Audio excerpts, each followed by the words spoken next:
Hello viewers, welcome to our channel Chennai Thanjai சமையல். இன்றைக்கி நம்ம என்ன பார்க்க போகிறோன்னா, உரப்படை. தஞ்சாவூரில் அப்படி தான் சொல்லுவோம். உரப்படை செய்ய போகிறோம். வாங்க எப்படி செய்கிறதுன்னு பார்க்கலாம். ஒரு ஆழாக்கு இட்லி அரிசிமா, ஒன்றரை ஆழாக்கு இட்லி அரிசி போட்டிருக்கேன். ஒரு ஆழாக்கு கடலைப்பருப்புமா போட்டிருக்கேம்மா. இப்போ ஒரு கைப்பிடி துவரம்பருப்பு, ஒரு கைப்பிடி உளுந்து. இது எதுக்கு போடுறதுன்னா, கொஞ்சம் சாஃப்டாக இருக்கும் அடை, ஹார்டாக இல்லாமல். தண்ணி ஊற்றி ஒரு 4 வாட்டி கழுவிட்டு இதை ஊற வச்சுக்கலாமா.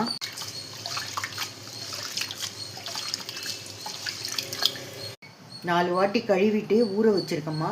திருப்பி அரைக்கும்போது ஒரு 2 வாட்டி கழுவுவேன். நான் கழுவிட்டு அதுக்கப்புறம் தான் அரைப்பேன். காஞ்ச மிளகா ஒரு 15 காஞ்ச மிளகா போட்டிருக்கேம்மா. இப்போ இதில் தேங்காயும் தண்ணியில் போட்டுடுறேன். ஏன்னா இதுதான் நம்ம போட்டு சேர்த்து அரைக்க போகிறோம்.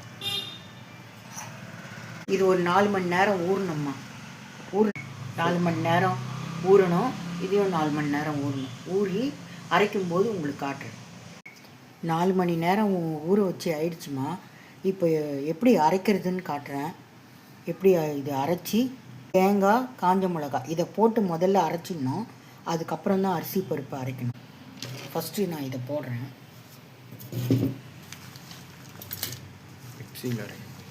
மிக்சியில் தான் அரைக்கிறேன்.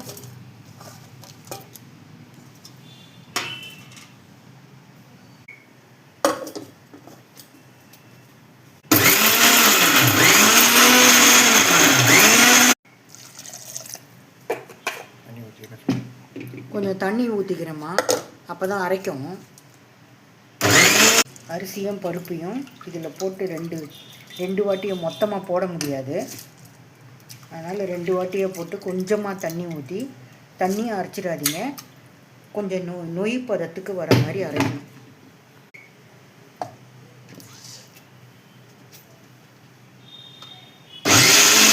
கொஞ்சம் குறக்குறப்பாக தான் இருக்குது. குறப்பாக அரைக்கணும். மைய அரைச்சிடக்கூடாது. போதும். இது அரைக்கிறதுலேயே இது தேவையான அளவு உப்பு சேர்த்துருங்கம்மா. எனக்கு தூள் உப்பு சேர்த்தா அளவு தெரியாது. கல் உப்பு தான் அளவு தெரியும்.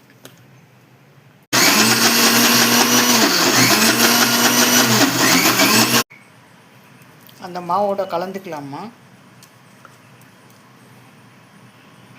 கொஞ்சமாக தண்ணி ஊற்றி இப்போ ஸ்டவ் பற்ற வைக்கிறேன். இப்போ இந்த அடைக்கு தாளிக்கணும். தாளிச்சிட்டு உங்களுக்கு சொல்கிறேன், காட்டுறேன். இதில் ஒரு 4 ஸ்பூன் எண்ணெய் ஊற்றிக்கலாமா. 100-200 கிராம் எண்ணெய் அப்படி சொல்லி 100 கிராம் கடுகு போட்டுக்கலாம்.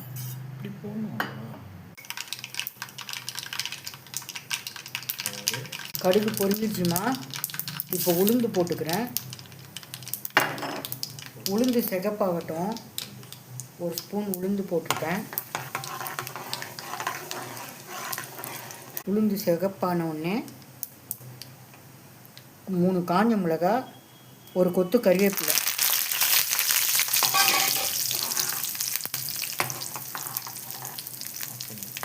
பெருங்காயம்.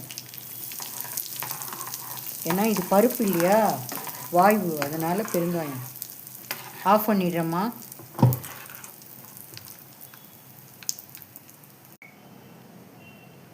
இந்த தாளிச்சதை இதில் இந்த மாவில் சேர்த்துக்கலாமா. நல்ல அரோமா கிடைக்குது.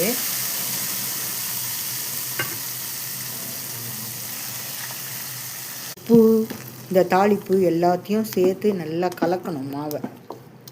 அப்போ தான் அந்த தேங்காய் அதெல்லாம் மிக்ஸ் ஆகும். இது அடை தோசை, உரப்படைன்னு சொல்லுவோம் தஞ்சாவூரில். அருமையாக இருக்கும் சாப்பிட்றதுக்கு. சேனலை ஃபஸ்ட் டைம் பார்க்குறதா இருந்தால் சப்ஸ்கிரைப் பண்ணி பாருங்கள், லைக் பண்ணுங்கள், ஷேர் பண்ணுங்கள். இப்போ ஸ்டவ் பற்ற வச்சுக்கிறேம்மா. தோசை கல் வச்சுருக்கேன். இது நான்ஸ்டிக் தவா தான்மா. ஆயிலு கொஞ்சம் அப்ளை பண்ணிக்கோங்க. இது நிறைய ஆயில் இழுக்காது. இது கொஞ்சமாக ஆயில் ஊற்றி கல் காஞ்சிச்சுமா. இப்போது இது தோசை ஊற்றுற கரண்டி தான்மா. இது ஒரு கரண்டி மாவு எடுத்து இப்படி தடவினீங்கனாலே அது அழகாக வந்துடும்.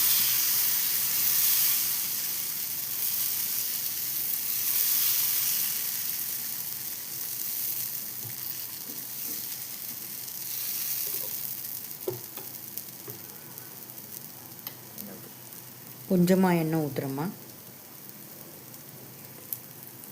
கொஞ்சம் நேரம் எடுக்கும் அது வேகிறதுக்கு.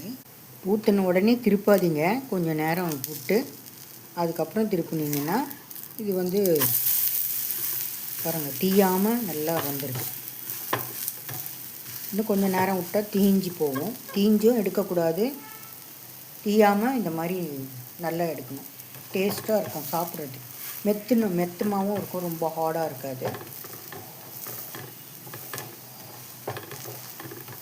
நீங்கள் இதை செஞ்சு சாப்பிட்டு பார்த்துட்டு எப்படி வந்ததுன்னு எனக்கு கமெண்ட்டில் சொல்லுங்கள்.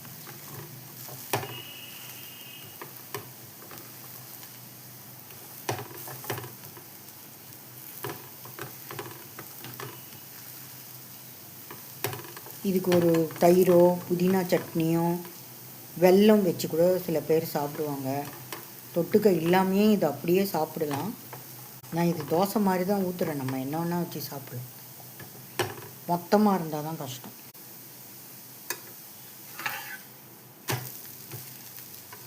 இப்போ ஆயிடுச்சுமா.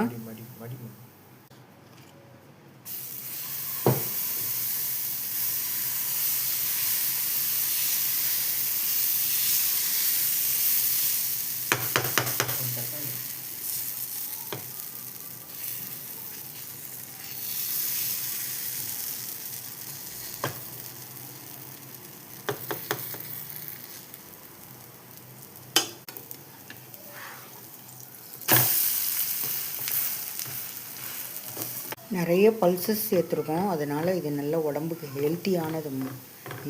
அதனால் நீங்கள் செஞ்சு சாப்பிட்டு பார்த்துட்டு எப்படி வந்ததுன்னு எனக்கு கமெண்ட்ஸில் சொல்லுங்கள். குழந்தைங்க விரும்பி சாப்பிடுவாங்க.